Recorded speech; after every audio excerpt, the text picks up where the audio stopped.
150편입니다. 성경에서 가장 길어요. 가장 길기 때문에 이거를 1시간, 지금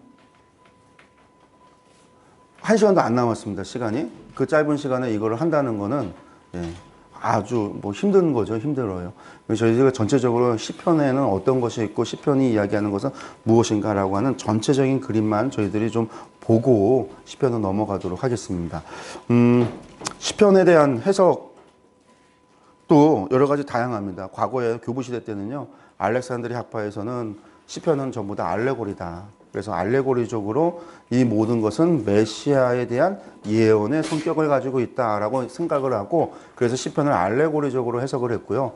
안디옥 학파에서는 시편을 문자적으로 접근을 했습니다. 그러니까 문자와 역사, 각각의 시편은 역사적인 배경 속에서 배경이 있고 그 배경 속에서 저자의 고백이다라는 거죠. 우리가 이제 쉽게 다윗의 시 같은 경우 뭐 표제에 나오잖아요. 바스바 간음 사건 때문에 그의 아들이 죽게 되어지는 것, 그 배경 속에서 쓰여진 시하면 그 시는 그 아들이 죽을 때 다윗이 눈물로 침상을 띄우는 막 그런 슬픔 속에서 그가 시편을 썼다. 그러니까 시편을 볼 때에는 이 고백은 그 바세바 사건 속에서 이런 고백을 했구나라고 보는 게 안디옥이고, 알렉산드리아는 이것은 문자 표면적인 거고 그 안에 담겨 있는 거는 이 슬픔과 고통은 마치 메시아의 슬픔과 고통, 이렇게 보는 것은 알레고리적으로 해석했던 알렉산드리아 학파였어요. 근데 대부분 이제 발전이 되는 건 중세 카톨릭의 알렉산드리아 학파, 이 알레고리적으로 넘어갔었다가 이게 이제 19세기 넘어오면서 다시 안디옥처럼 모든 성경을 역사적인 배경 안에서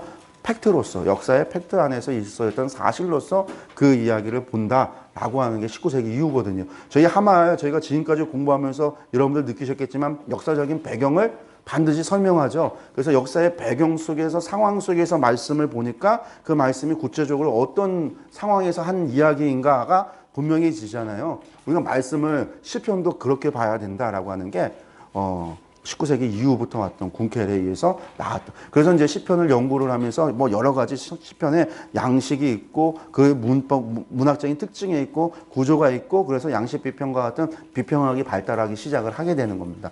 그래서 시편이라고 하는 것이 그런 이제 특징을 가지고 있는데, 저희들도 시편을 볼 때 여러분들이 공부하시고 보시거나 내용을 보실 때는 반드시 표제의 기초에서 그때의 상황과 배경과 사건 속에서 시편의 이야기를 봐야 어쨌든 그것이 당시의 고백이고 당시의 그 사람들의 실제적인 하나님을 향한 찬양의 고백이었으니까 그것을 우리가 바로 알고 그 이후에 그것을 우리가 적용하는 입장에서 오늘 현실에 알레고리적으로 접근할 수도 있는 거고, 그것을 우리 상황에 뭐 다른 방식으로 적용을 해서 접근할 수는 있는데 그거는 후자라는 겁니다. 그래서 1차적으로는 우리가 시편을 그렇게 좀 보겠습니다.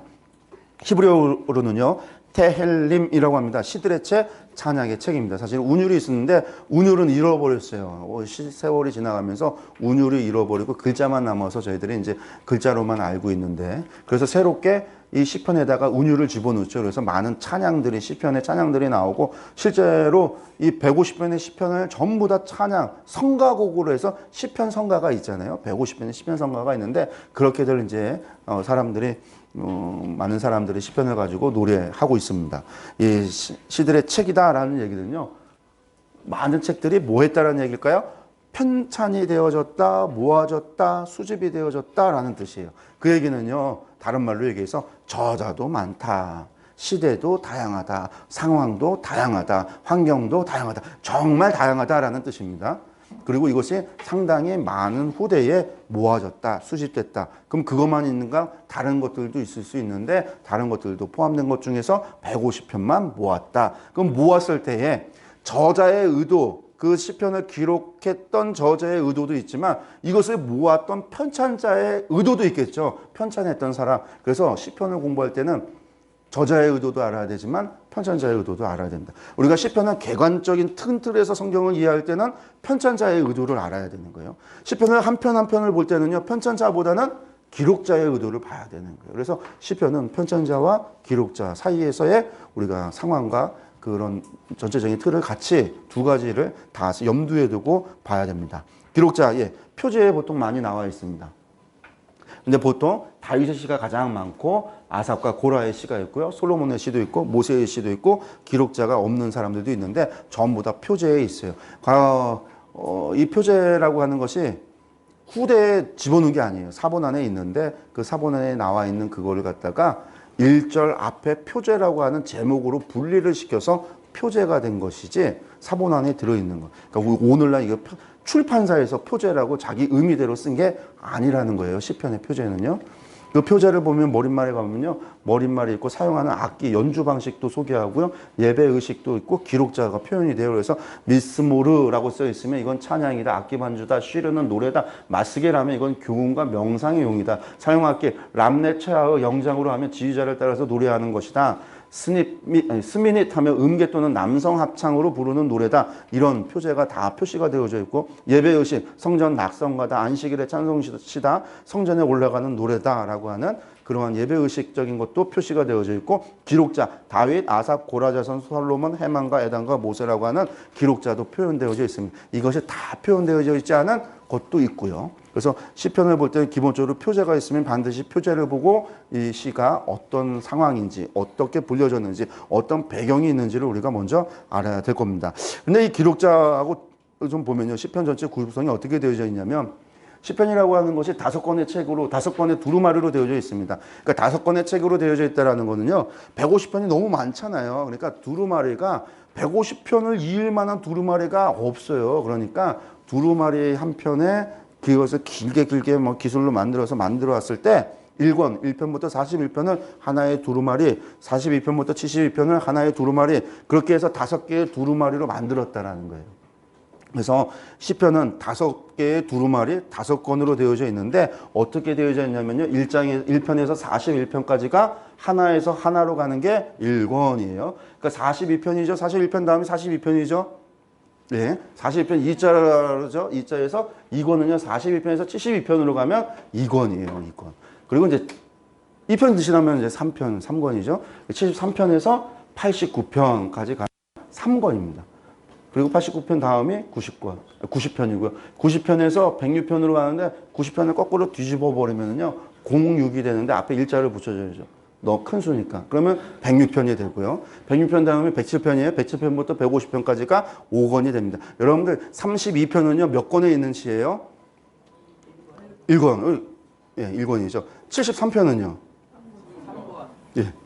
95편은요? 보고 하시는 거죠? 다 외우셨죠? 1편에서 41편까지 1권, 41편에서 71편까지 2권, 73편에서 89편까지 3권, 그리고 90편에서 106편까지 4권, 105편에서 150편까지 5권. 뭐 어렵지 않잖아요? 이렇게 되어져 있는데 그 중에 1권에서 3권까지는요. 기록자별로 모아놨어요. 기록자 위주로 모아놨고요. 그리고 4권에서 5권은요. 주제별로 모아놨습니다. 두루마리가 편찬자가 있다라고 했죠. 편찬자의 의도가 있는데 편찬자가 의도적으로 그렇게 모아놓은 겁니다. 그래서 1권부터 3권까지 기록자에 따라서 모아놓은 거고 4권에서 5권까지는 주제별이다. 또 재미있는 거는요. 기록자를 보면은요. 1편은요. 대부분 여호와 시편이에요. 그러니까 여호와 하나님에 대한 호칭이 여호와 하나님의 이름을 사용한 여호와로 불려집니다. 그래서 1권을 여호와 시편이다라고 부르고요. 2권의 모음을 보면요. 여호와라는 말보다는 엘로힘이라고 하는 말로 표현돼요. 그런데 우리 성경은요. 번역하면서 전부 다 하나님 해놨어요. 그러니까 구분이 안 돼요. 근데 여호와와 엘로힘, 전능자, 이것은 다른 말로 얘기하면 이게 하나님이거든요. 여호와와 하나님은 분명히 다릅니다. 달라요. 왜?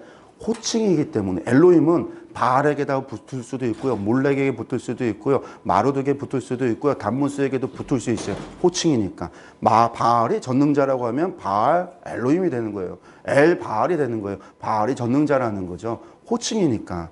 하나님이라고 하는 뜻, 모든 당시 다신교 사회의 하이라키의 정점에 있는 모든 신들 위에 가장 최고신이라고 하는 단계가 전능자라고 여겼단 말이에요. 그걸 호칭으로 전능자예요. 그걸 우리말로 번역을 하면 하나님이 된 거고.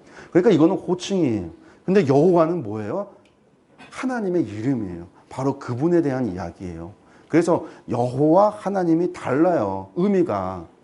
그리고 표현도 달라요. 그래서 여호와라는 말을 많이 할 때가 있고요. 여호와 하나님이다라고 할 때가 있고요. 하나님만 이야기할 때가 있어요. 다니엘서 같은 경우는요. 1장부터 6장까지 하나님에 대한 이야기가 나오지 여호와라는 이름이 언급 안 돼요. 왜? 느부갓네살이 여호와 모르니까요. 근데 전능자는 알거든요. 벨사살이 하나님은 알아요. 전능자는 알아요. 그들은 마루둑을 전능자로 알았는데 마루둑이 전능자가 아니라 다니엘의 하나님이 하나님이구나. 사드락과 메삭과 아벳느고의 하나님이 하나님이구나. 그렇게 고백을 하는. 그래서 하나님인 거예요. 하나님께서 당신을 이야기하실 때 어떻게 이야기해요? 강한 성과 편팔로 애굽에서 너희를 구원해내. 구원의 역사를 이야기할 때 여호와라는 말을 꼭 집어넣습니다. 이스라엘 사람들이 여호와가 하나님인지 헷갈려 할 때 반드시 여호와가 하나님이시다라는 말을 해요. 뿐만 아니라 거기에 수식어가 붙죠. 아브라함의 하나님, 이삭의 하나님, 야곱의 하나님, 여호와 하나님. 이렇게 붙는 거예요. 그렇게 해서 여호와가 누구신가? 하나님이시다라는 것을 강조할 때 하나님이 누군지 모르는 그들에게 하나님이 여호와가 하나님이시다는 걸 알려주려고 여호와 하나님, 이게 하나님에 대한 호칭이 들어갈 때 그게 사용되어지는 것도 그 전후의 문맥의 의미를 보면요 그렇게 사용되어지는 거예요. 그러니까 어떻게 보면요 이것은 여호와 하나님 경험적일 수밖에 없어요. 이스라엘의 경험과 이스라엘 공동체의 고백일 수 있어요. 엘로힘 하면요 전능자, 전 세계의 전능자로서의 만왕의 왕으로서의 하나님에 대한 그러한 호칭의 시가 2권 41편에서 72편의 시가 엘로힘의 시다라는 거예요. 그리고 73편에서 89편도 엘로힘 시입니다. 근데 여기에는 여호와 시편도 들어있어요. 그래서 여호와의 시편과 엘로힘 시편이 반반 정도, 아니 사실은 엘로힘이 조금 더 많지만 어쨌든 여호와의 시편도 섞여 있는 것이 3권의 이야기입니다. 그리고 4권은요 순수 여호와 시편에서요 엘로힘에 대한 언급이 아예 없어요. 여호와만은 이야기를 해요. 그 여호와. 그리고 5권에서 여호와 시편입니다. 108편을 제외한 여호와 시편이에요. 그러니까 시편 전체에서는요 여호와에 대한 언급이 훨씬 많은 거죠. 엘로힘보다는 여호와라는 거예요. 왜? 자신들의 구체적인 경험 안에서의 그 하나님 여호와에 대한 고백을 하기 때문에 여호와에 대한 이름을 언급하는 겁니다. 이 말씀 보시면요 1편부터 41편이 1권인데 이 1편부터 41편까지는 거의 다가 다윗의 시예요. 다윗. 근데 1편은 저자가 없어요. 2편도 저자가 없어요. 1편과 2편은요. 1편은 시편 150편의 전체의 서론이에요. 서론. 어떻게 보면 150편 전체의 주제는 1편에 있어요. 그리고 150편 전체의 결론은 150편이에요. 그러니까 1편의 주제가 150편에서 결론이 되는 거예요. 그 시편 전체를 이해할 때 1편과 150편을 갖다 놓고 우리가 이해하면 시편 기자가 편집자가 150편을 편찬했을 때 의도가 무엇인지를 정확하게 알 수 있는 거예요. 호흡이 있는 자마다 여호와를 찬양하라. 150편은 아는데 1편은 뭐죠? 복 있는 자는. 복 있는 사람이 뭐예요? 하나님의 말씀을 주야로 묵상하는 자. 하나님의 말씀을 묵상하고 하나님의 말씀을 마음에 품고 살아가는 자가 어떤 사람이다? 하나님 경외하는 사람이고 그 하나님을 경외하는 사람은 어떤 사람이다? 날마다 하나님을 찬양하는 삶을 살아가는 사람. 하나님의 말씀을 묵상하는 자가 하나님을 찬양하는 사람이다. 하나님을 찬양하는 그런 사람이 바로 하나님 말씀에 순종하고 그 율법을 받아서 마음에 품고 말씀에 순종하며 사는 삶이다. 이것이 하나님의 복된 백성의 삶이다. 이게 시편 기자들의 고백이에요. 한마디로 이야기한다. 그래서 1편은 서론이고요. 150편 결론입니다. 2편도 서론입니다. 2편은 1편, 2편이 함께 묻혀져서 서론일 수 있고요. 혹은 1권 전체의 서론의 역할도 해요. 그래서 서론격에 있는 것은요. 저자가 없어요. 표제가 없어요. 저자가 없어요. 그리고 10편하고 33편의 표제가 없어요. 저자가 없어요. 그러니까 1편에서 41편 가운데 1편, 2편, 10편, 33편을 제외하면 전부 다 다윗의 시입니다. 22편 누구 시예요? 25편은요? 9편은요? 8편은요? 10편은요? 미상. 여러분들 1권의 저자들 다 알았어요. 2권을 가면은요, 42편부터 49편까지가 고라자손의 시고요, 50편이 아삽의 시예요. 그러니까 고라자손이 앞에 많고요. 뒤쪽에 3권에는 아삽의 시가 많습니다. 그래서 42편에서 49편까지가 고라자손이고 50편이 아삽이에요. 그리고 51편부터 65편까지 다시 다윗이 있어요. 그리고 66편, 67편 미상이고 68편에서 70편이 다윗. 그리고 다시 미상 71편 되고 72편이 솔로몬이에요. 그러면서 72편에서 솔로몬이 쓰면서 마지막 결론을 내요. 이것이 다윗의 시다. 다윗의 기도다. 뭐 그렇게 하면서 마무리를 짓습니다. 그래서 솔로몬이 2권의 끝을 마무리 지면서 다윗의 이야기가, 다윗의 시가 앞쪽에서 끝이 나요. 그럼 3권에는요, 다윗의 시가 86편 하나만 있어요. 73에서 83편까지 아삽이고요. 그리고 고라가 쓰고요. 다윗이 쓰고, 그 다음에 다시 고라 자손들이 있어요. 그래서, 3권이 아삽과 고라의 시가 대부분이고, 다윗만 86편 시입니다. 그리고 이제 4권과 5권은 주제별 시인데, 시의 시작이 누구로부터 시작하면 모세의 시로 시작을 합니다. 90편에. 뒤에서 다시 조금 뒤에 가서 이야기하겠지만 모세의 시가 90편에 있는 것도 의도가 있어요. 왜냐하면 사권 전체의 주제를 이야기하려고 90편에 모세의 시를 놓습니다. 그래서 모세의 시가 있고 그 다음에 안식일 찬송시, 여호와 통치, 그 다음에 감사. 하나님의 감사 찬양, 그리고 고난당하는 거에 대한 고백, 그리고 다윗의 시가 있고 마지막에 할렐루야를 끝이 납니다. 그리고 이제 5권 가면 우리가 서론, 그러니까 각각의 서론이에요. 1권의 서론이 2편이고 42편은 2권의 서론이고 73편은 3권의 서론이고 90편은 4권 전체의 서론이고 107편은 5권 전체의 서론이고 다윗의 시, 할렐루야 시, 그 다음에 이제 성전에 올라가면서 바벨론 시하고 할렐루야 시로 끝이 납니다. 그래서 전체가 그러니까 1권부터 5권까지의 시들이 이렇게 진행이 된다라고 하는 것을 저희가 기본적으로 좀 기억하시고요. 시편을 보면 근데 이 모든 것이 편찬자에 의해서 의도적으로 배열이 되어졌다라는 겁니다. 어떻게 배열이 됐냐? 시편은요. 1권부터 3권까지는 우리가 봤죠. 아까 1권부터 3권까지는 기록자들 위주로 쓰여졌는데 이 기록자들의 시의 대부분 3권까지는요. 다윗 왕조의 시작으로부터 시작해서 바벨론 멸망까지의 이야기예요. 그러니까 이야기일 뿐만 아니라 그때의 상황 속에서 노래하는 내용이 그런 노래예요. 그래서 전반부에는 다윗의 1권의 내용에는 상당 부분이 무엇이 있냐면 다윗이 아직 왕이 되지 않았을 때 사울에게 쫓길 때 고난 가운데 부르는 시가 많아요. 그리고 다윗이 왕이 돼서 하나님께 영광 돌리죠. 25편 같은 경우가 법궤를 하나님의 그 법궤를 다윗성으로 가져오면서 문들어 머리들어 그런 찬양이 나오잖아요. 그래서 다윗 왕가가 시작이 되고 다윗 언약을 맺히는 그런 찬란했던 그 시절에 대한 노래도 있어요. 그리고 2권으로 넘어가면은요. 이제 다윗의 이후에 다윗이 뭐 하죠? 왕이 된 다음에 무슨 일이 있어져요? 압살롬에 의해서 반란 때문에 도망가고 세바의 반란도 있고 밧세바의 일도 있죠. 다윗 왕가에서 고난과 고통이 있어요. 그 고난에 대한 이야기들이 2권에서 나와요. 그리고 3권은요. 다윗 후대의 왕들이에요. 근데 그때는요. 뭐냐면 전부 다 어떻게 가죠? 점점 타락해 가는 거죠. 그래서 멸망에까지 이르는 거. 3권의 마지막은요. 멸망을 노래하는 멸망까지 가는 거예요. 그러니까 마지막 이야기는요. 전부 다 뭐냐면 탄식과 저주와 고난의 시로 가득 차 있습니다. 제가 교회 시작하고 새벽 예배를 시편 강해를 했는데 한 10분 설교하니까요. 한두 절씩만 하는 거예요. 1편부터 시작을 하는데 아무리 해도 고난이 끝나질 않아요. 1권의 고난이 너무 많이 나와. 그러다가 뭐 23편도 나오고 25편도 나오고 좀 좋았는데 아니 이상하게 2권 가면서부터 힘든 거예요. 새벽마다 성도들한테 고난 얘기를 해야 되니까 아침 시작하면서 그거 얘기 듣는 게 좋겠어요. 좋은 얘기 들어야지 시작할 때요. 근데 강해를 해서 순서대로 하기로 했는데 이걸 바꿀 수는 없고 중간에 한다고 했으니 끝까지 가야 되는데 끝이 안 나는 거예요. 2권이 끝날 때 이제 2권이 끝났으니까 솔로몬의 시다 다 끝나서 3권이 가니까 이제 좀 괜찮아지겠지 해서 3권을 딱 들어갔는데요. 세상에 3권은요. 너무 그 이야기가 너무 제가 아침마다 새벽 예배할 뿐만 아니라 그거 말씀을 그날 그 새벽에 했던 말씀을 요절을 한 절씩만 해서 말씀을 이렇게 정리해서 아침에 말씀을 카톡으로 저희 성도님들한테 보내기도 했는데 은혜가 안 돼요. 아무리 해도 은혜가 안 돼요.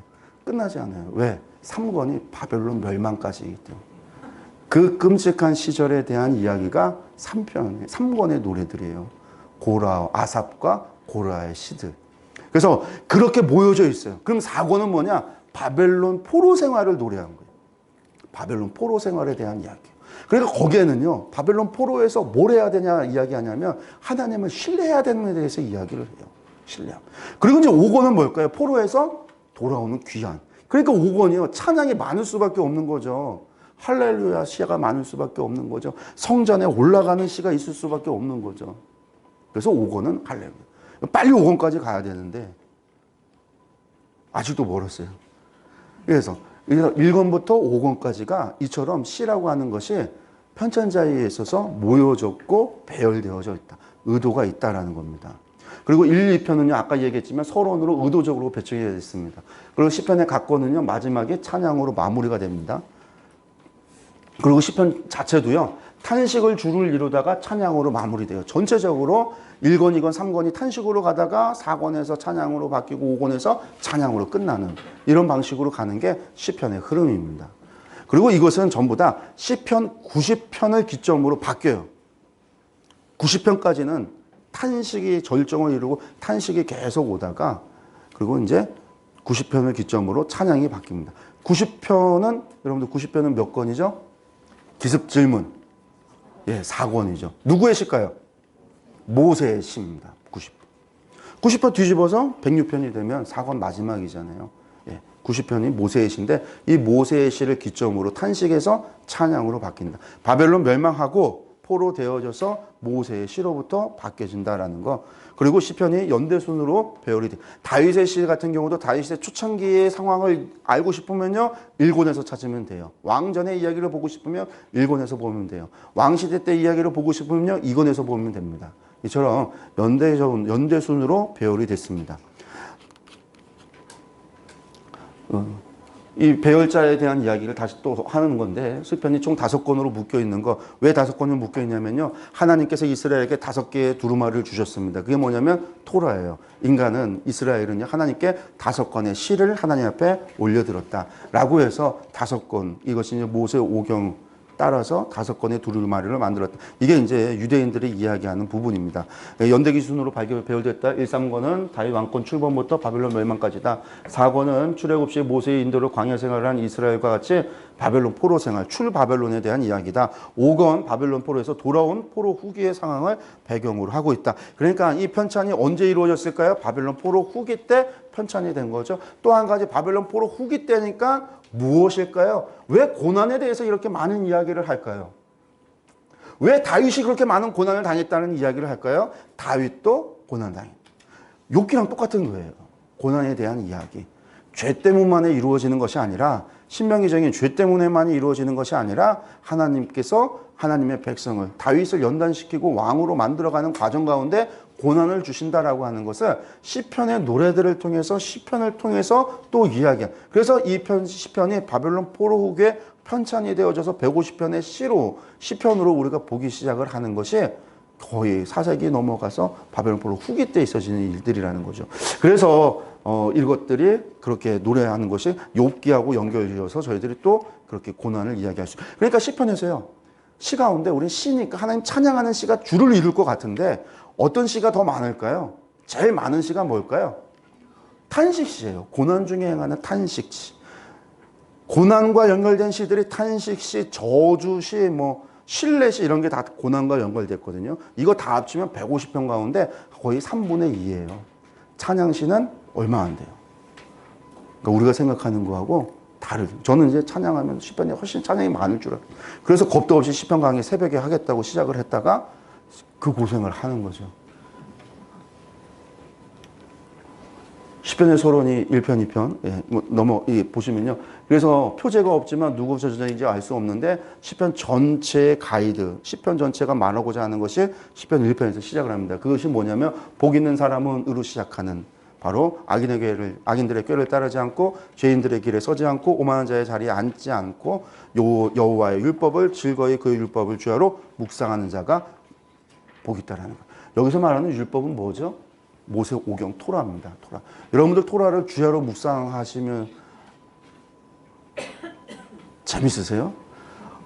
안 재밌죠. 창세기도 보다 보면 시작하다 바로 족보 나와서 재미없는데 그 뒤로는 재밌게 읽다가 출애굽기 가서 재미있는데 시내산 가갖고서는 성막 짓는데 뭐가 뭔지 하나도 모르겠고 지나가면 레위기에서 뭔 그렇게 제사하고 동물 잡는 얘기만 시끄럽게 나오는지 상상도 안 되고 그려지지도 않고 하니까 억지로 눈을 비비면서 보다 보니까 민수기 가서 참 재밌다 봤더니 신명기에서 또 그래. 성경 읽는 게 모세오경 넘어가는 게 너무 힘들잖아요.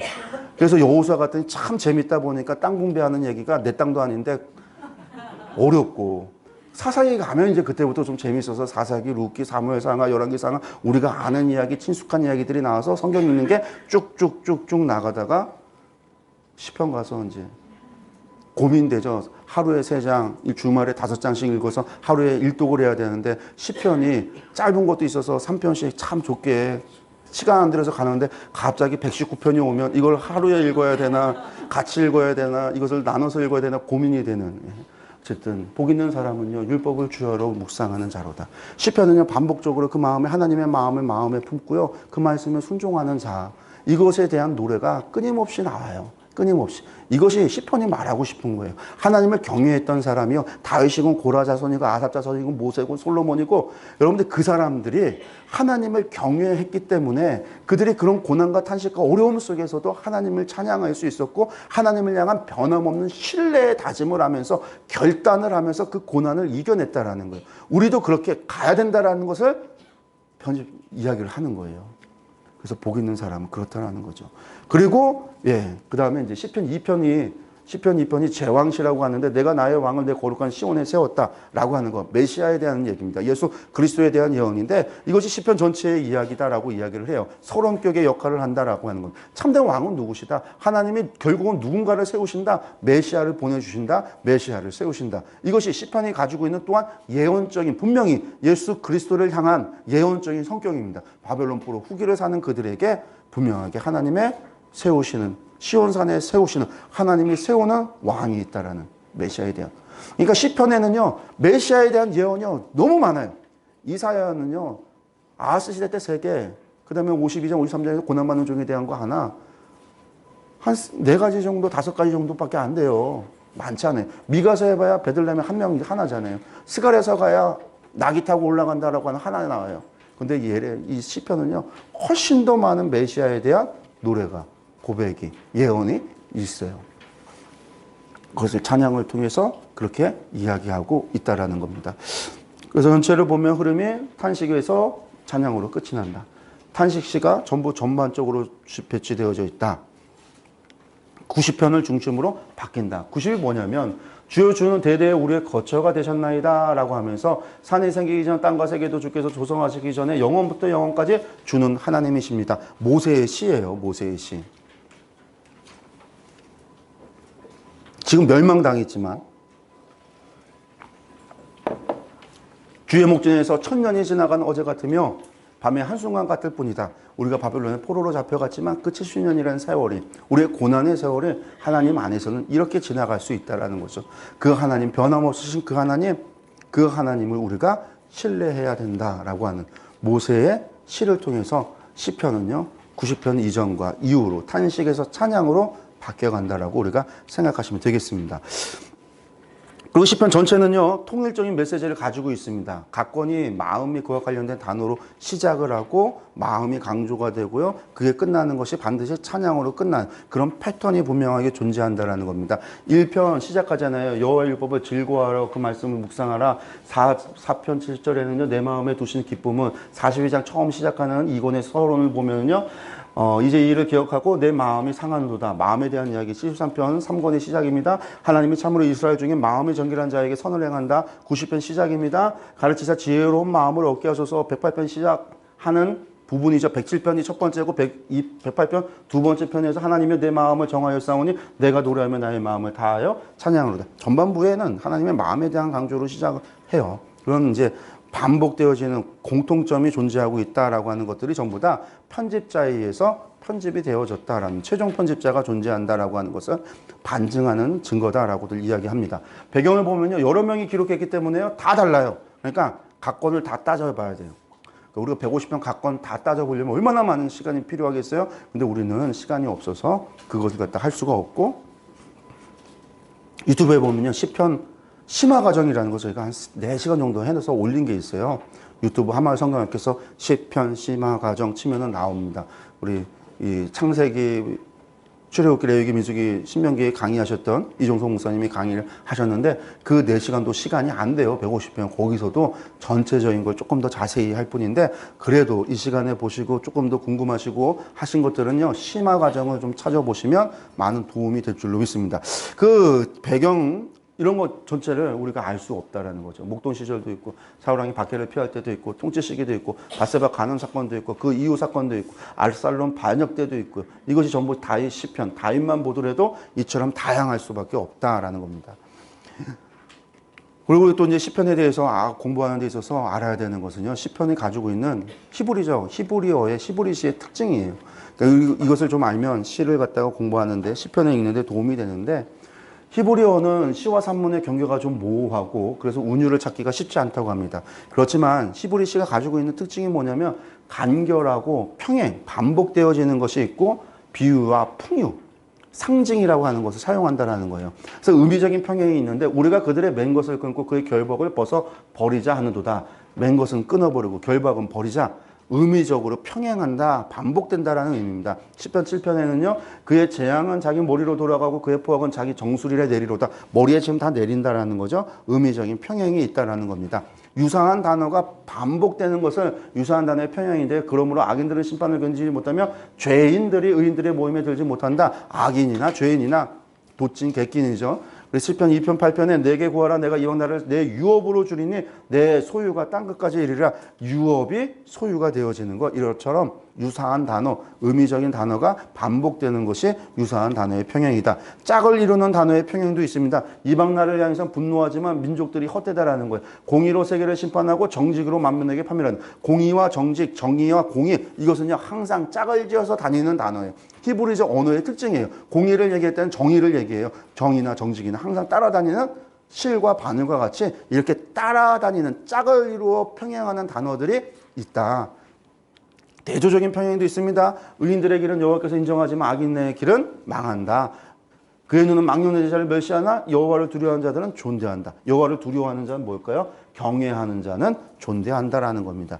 저 진행적 발전적인 특징도 있습니다. 복 있는 사람은요 악인의 꾀 따르지 않고 죄인의 길에 서지 않고 오만한 자의 자리에 앉지 않는다. 그냥 악인이나 죄인이나 오만한 자나 다 똑같은 이야기죠. 악한. 그런데 발전적, 꾀를 따르지 않고 그런 방법을 따르지 않고 그런 자리의 위치에 서지 않는다라고 하는 발전적인 평행도 있습니다. 문법적인 평행도 있습니다. 뭐 평행적 문법 구조에서 사망의 줄이 나를 얻고 불의의 창수가 나를 두렵게 하였으니 수월의 줄이 나를 두르고 사망의 올무가 내게 이르렀도다. 이런 시의 이야기들이 그렇게 되어집니다. 지규법과 은유법 뭐 있습니다. 뭐뭐 같이 뭐뭐처럼. 은유법은 여호와는 나의 목자. 실제로 목자는 아니세요. 우리가 양이 아닌 것처럼. 우리는 사람이잖아요. 양이 아니죠. 이건 은유인 거죠. 은유. 상징의 언어로 사용되어지는 겁니다. 비유법 이런 것들이 시에 있고요. 풍유법이라고 하는 것이 상징이에요. 상징. 주께서 한 포도나무를 애굽에서 가져다가 민족들을 쫓아내고 그것을 심었다.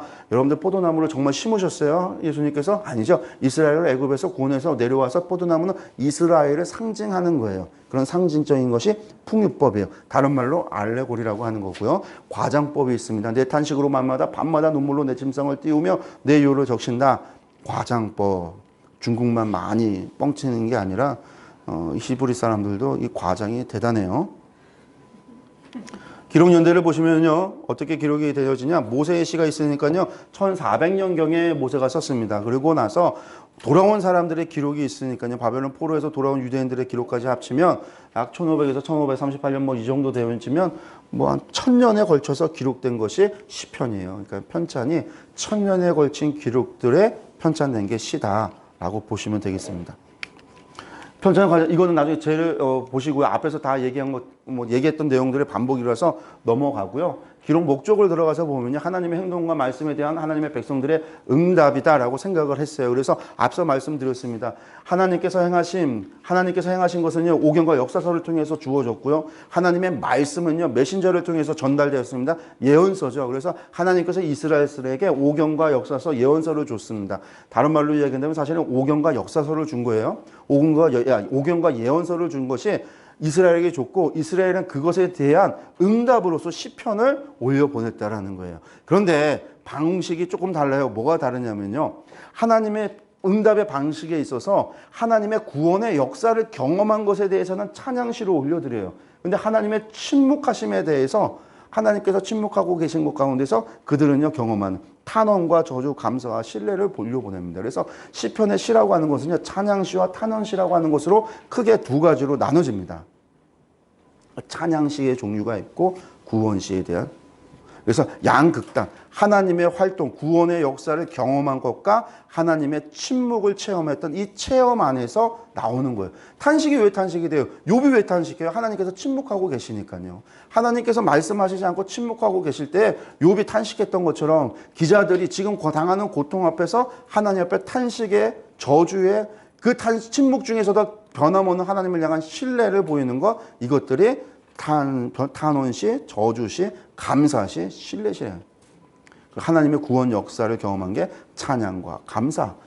구원을 경험했잖아요. 바벨론에서 돌아오는 순례, 시온을 향한 노래, 시온의 시, 왕을 즉위하는 즉위시, 제왕시, 이런 것들이 전부 다 찬양의 시에 해당하는 겁니다. 그래서 이스라엘의 응답은 이렇게 찬양과 탄원으로 구분이 된다라고 볼 수 있습니다. 그래서 이 유형을 따라서 우리가 좀 보면요, 탄원시가 애가 구원해 주시거나 변호해 달라고 하는 탄원인데, 개인의 탄원이 있고요, 공동체의 탄원이 많습니다. 전체적으로 보면요, 전부 다 앞쪽에 있죠.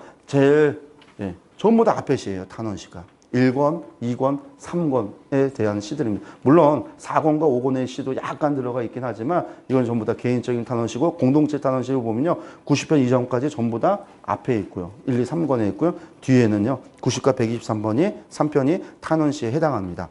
이 탄원시가 가지고 있는 구성 요소는 이래요. 하나님을 부릅니다. 하나님 주여, 하나님이여, 여호와여 이렇게 부르고요, 불평과 탄원을 해요. 근데 불평과 탄원만 했으면 이것은요 불의한 거잖아요. 그런데 이들은요 불평과 탄원 속에서 하나님께 도움을 요청하시고, 하나님께서 반드시 도와줄 것을, 하나님께서 구원하실 것에 대한 신뢰와 확신을 가져요. 신뢰와 확신이 있기 때문에 찬양으로 맹세를 하는 거예요. 내가 그럼에도 이 침묵 속에, 이 고난 속에서 나는 하나님만을 찬양하리라, 이런 고백을 하는 거죠. 우리가 이제 10편, 13편이 탄원시입니다. 개인적인 거예요. 개인의 탄원. 여호와여 부르죠. 그 탄원입니다. 어느 때까지 나를 영원히 잊으십니까? 침묵하고 있다라는 거예요. 어느 때까지입니까? 어느 때까지입니까? 어느 때까지 합니까? 그러고 나서 도움을 요청합니다. 여호와여 내 하나님이여 나를 생각하사 응답하시고 나의 눈을 밝히소서. 그리고 확신을 갖죠. 나는 오직 주의 사랑을 의지하여 싸우니 나의 마음은 주의 구원을 기뻐하리라. 그러면서 맹세로 끝납니다. 내가 여호와를 찬송하리. 이는 주께서 내게 응답을 베푸심이라. 나는 여호와를 찬송할 거다. 이게 탄원시의 형태예요. 찬양시는요, 하나님의 광대하심과 능력을 노래하는데 두 가지 서술적인 것, 선언적인 것으로 나눕니다. 두 가지로 나눠져요. 하나님의 서술적인 것은 하나님의 성품, 하나님의 속성, 하나님의 그 성품에 대한 찬양이 서술적인 거고요. 선언적인 것은요, 하나님께서 나에게 행하셨던 것을 간증처럼 경험에서 나온 것을 사람들에게 선포하는 거예요. 내가 하나님 이렇게 경험했는데 하나님 이런 분이야 라고 하니까 선언적인 거예요. 그래서 서술적인 것과 선언적인 찬양시로 나눠집니다. 서술적인 찬양 가운데는 8편이 있어요. 여호와 우리 주여, 주의 이름이 온 땅이 어찌 그리 아름다운지요, 주의 영광이 하늘을 덮었나이다. 어떤 구체적인 경험에서 찬양하는 게 아니라 하나님의 성품 속에서 찬양하는 것이 바로 시편 8편, 이것이 서술적인 찬양입니다. 그리고 이제 선언적인 찬양 같은 경우는요, 138편 구체적인 거죠. 내가 전심으로 주께 감사하며 신들 앞에 주께 찬송하리이다. 내가 주의 성전을 향하여 예배하며 주의 인자심과 성실하심으로 찬양한다 라고 이야기했는데, 그 근거가 뭐냐면 내가 강가운 날에 주께서 응답하시고 내 영혼에 힘을 주어 나를 강하게 하셨나이다. 응답의 경험을 가지고 하나님을 향한 선언을 하고 있는 게 선언적인 찬양의 시의 모습입니다. 그리고 이제 감사시가 있습니다. 감사시. 이건 뭐 말 그대로 하나님께 감사한 거죠. 감사한 것. 시편 30편 같은 경우 죽은 병에서 건지심에 대한 감사의 찬양입니다. 주여 내가 주를 높인 것은 주께서 나를 끌어내서 내 원수로 하여금 나로 말미암아 기뻐하지 못하게 하셨습니다 라고 하면서 감사의 이유를 내 영혼을 수월해서 끌어내서 나를 살리셨다라고 하는 찬양을 하는 거죠. 감사의 이유가 분명하게 있습니다. 그리고 순례시가 있는데요, 올라가는 노래입니다. 이것은요, 유월절, 맥주절, 초막절, 새절기에 이스라엘의 사람들은요 예루살렘에 올라갑니다. 그런데 대체적으로 누가 올라가냐면 남성들이 올라가는 거예요. 6월절에. 그 6월절, 초막절, 맥주절에 거의 남성들 위주로 이제 올라가는데, 그때 올라가면서 부르는 노래가 순례시 혹은 시온의 노래다라고 해서 불러지는 노래입니다. 시온의 노래가 있습니다. 시온의 노래도 있는데, 그 시온의 노래는 뭐냐면 예루살렘 성전을 바라보고 부르는 노래예요. 가장 대표적인 게 시편 137편입니다. 이 시편 137편이 우리가 바벨론의 여러 강변에 앉아서 시온을 기억하며 울었도다 딱 시작하면서부터 이야기되어지죠. 그래서 바벨론에서 부른 노래, 포로된 상황에서 부른 노래가 시편 137편입니다. 이 137편이요, 가사만 보면 여러분들 잘 모르겠지만요, 이것을 가지고 노래를 만들었어요. 누가 만들었냐면요, 보니엠이라고 하는 사람이요, 이걸 가지고 바이 더 리버스 오브 바빌론이라고 하는 팝송을 만들어 갖고요, 이것이 히트가 됐어요. 아주 히트가, 메가 히트. 과거에는요, 롤로장 같은 데서 이게 맨날 나왔어요. 디스코텍에서 맨날 나왔어요. 저는 경험해 보지 못해서 듣기만 했습니다. 가보질 않아서 모르겠는데 듣기에 가보신 분들이 얘기를 해주시더라고요. 한번 틀어볼까요? 잠깐만 들어보면 이런 거예요. 멜로디.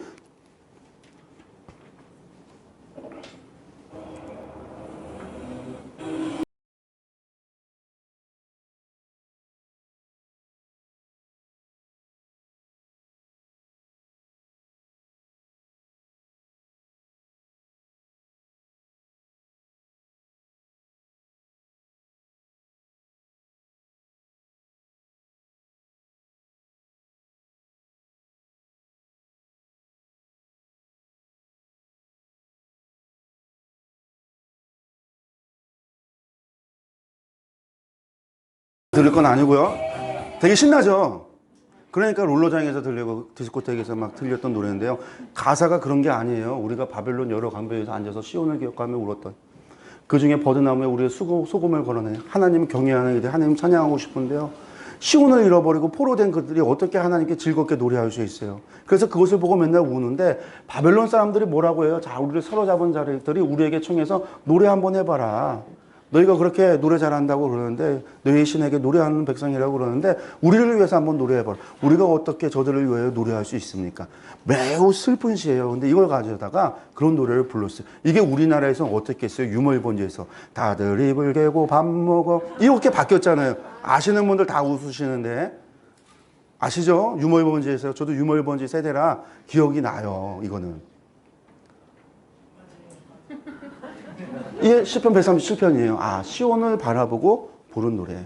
시온을 바라보고 부른 노래다라는 겁니다. 이게 이제 시온시라고 그래요. 그리고 제왕시가 있는데요. 통치하는 왕을 노래하는 시다라는 거예요. 하나님의 절대 주권과 통치를 노래하는데 아까 2편이 제왕시였습니다. 전체 제왕시.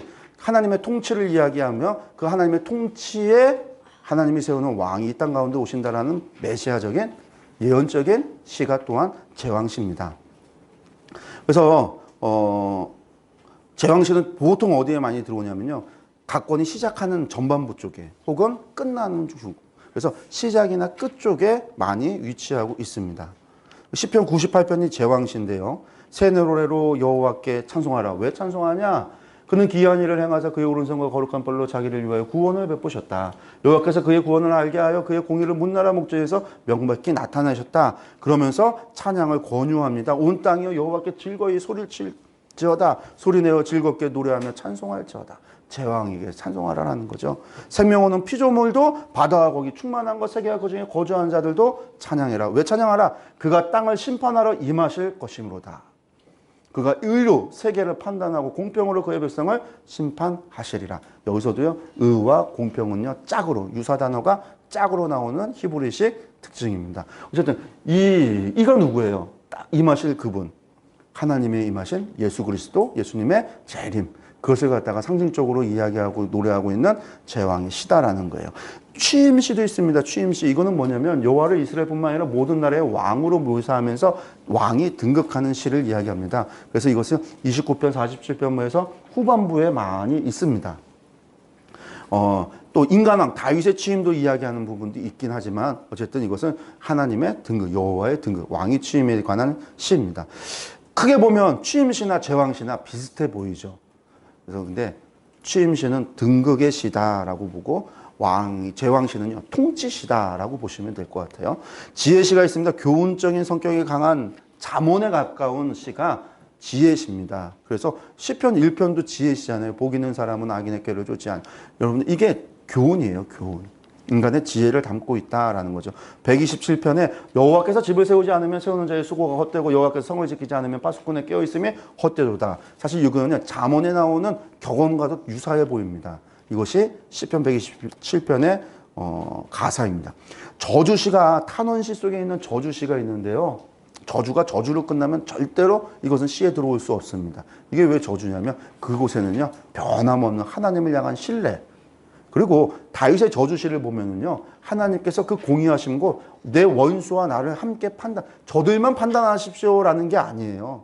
저들과 나를 하나님의 의로 판단하십시오라고 하는 언제나 그런 하나님께 대한 자신을 하나님 앞에 판단의 그 원수뿐만 아니라 자기 자신도 심판하도록 하나님 판단해 보시라고 하나님 판단해 달라고 그렇게 요청하는 다윗의 기도를 볼 수가 있습니다. 그리고 그 안에는 반드시 하나님을 향한 신뢰가 있어야. 그래서 그 마지막은 처음은 저주로 시작하지만 마지막은 하나님의 공의하심에 대한 신뢰와 그 하나님에 대한 찬양으로 끝나는 것. 탄원시의 유사 형식으로 저주시도 그렇게 흘러가고 있다는 것을 알아두셨으면 좋겠고요. 참회시가 있습니다. 자신의 죄를 돌아보고 참회하는 것. 대표적인 게 다윗의 그 밧세바 간음 사건 때문에 있었던 참회시가 있는 거죠. 그래서 이제 그 시가 있습니다. 그래서 딱 보면은요, 딱 잘리잖아요. 6편부터 51편까지입니다. 그래서 6편, 32편, 38편은 전부 다 누구의 시일까요? 다윗의 시입니다. 다윗의 시. 우리 1권에서 1편에서 1편, 2편, 10편, 33편 제외하면 전부 다 누구시라고요? 다윗이라고요. 6편 다윗이, 32편 다윗이, 38편 다윗입니다.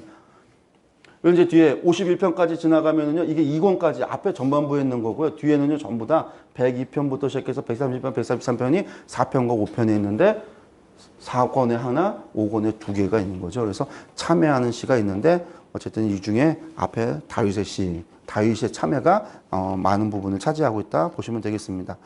51편도 다윗의 시입니다. 다윗의 시 51편도요. 보시면 표제가 이렇게 돼 있어요. 다윗의 시 인도자를 따라 부르는 노래, 다윗이 밧세바와 동침하는 선지자 나단이 그에게 왔을 때 표제에 자세하게 기록하고 있습니다. 이것이 이제 그 51편의 참회시입니다. 그리고 이제 신뢰시라고 하는 게 또 있습니다. 이것도 신뢰도요, 탄원시의 가운데 있는 거예요. 하나님의 침묵이한 상황 속에서 불러지는 노래가 탄원시, 저주시, 신뢰시, 감사시잖아요. 그러니까 하나님 침묵해도 나는 여전히 하나님을 신뢰하겠습니다.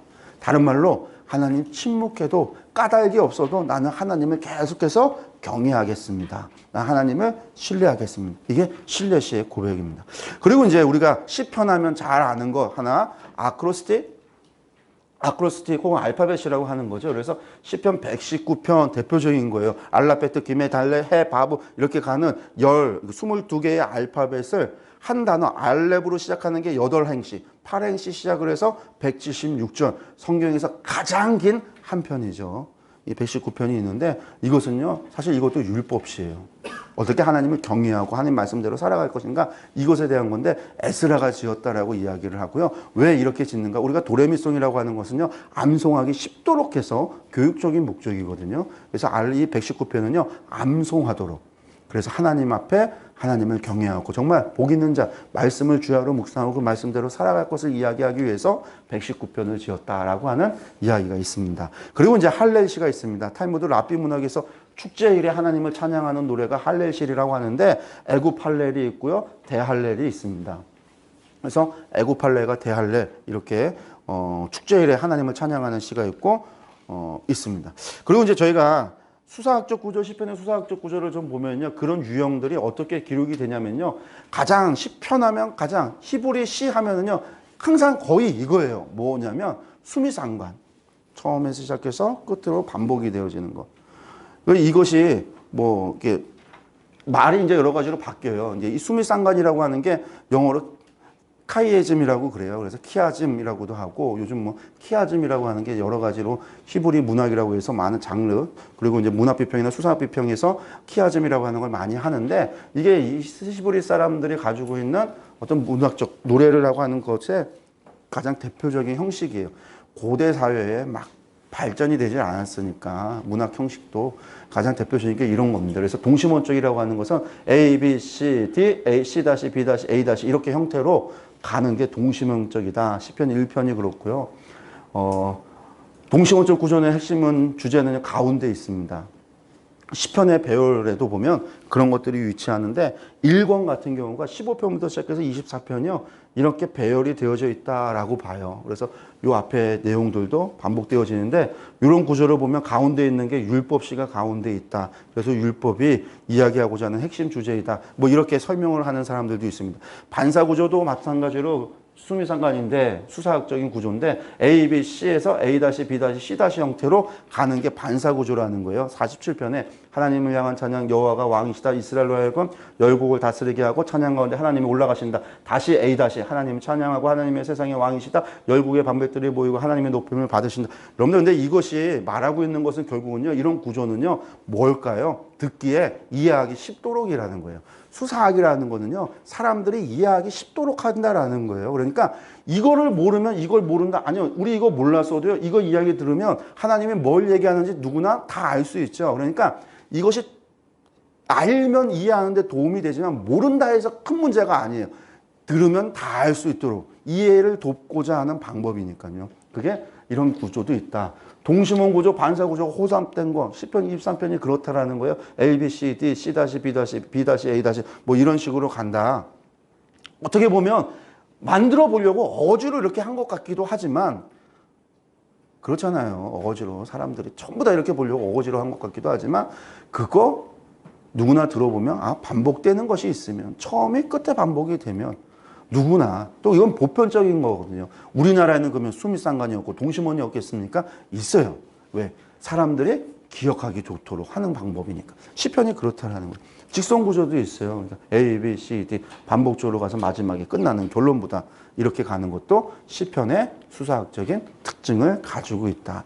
이런 것들 우리가 알아두면 시편을 보는데 이해하는데 많은 도움이 된다라는 거죠.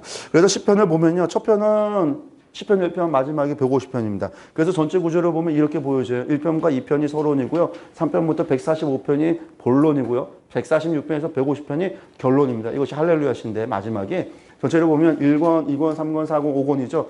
여호와의 시편이 1권이고요. 2권과 3권의 전반부, 3권 전반부까지가 엘로힘시고 그 다음부터는 전부 다 여호와 시편이다. 다른 말로 여호와 시편이다라고 하는 이야기는요. 구체적인 경험에서 나오는 고백일 수가 있어요.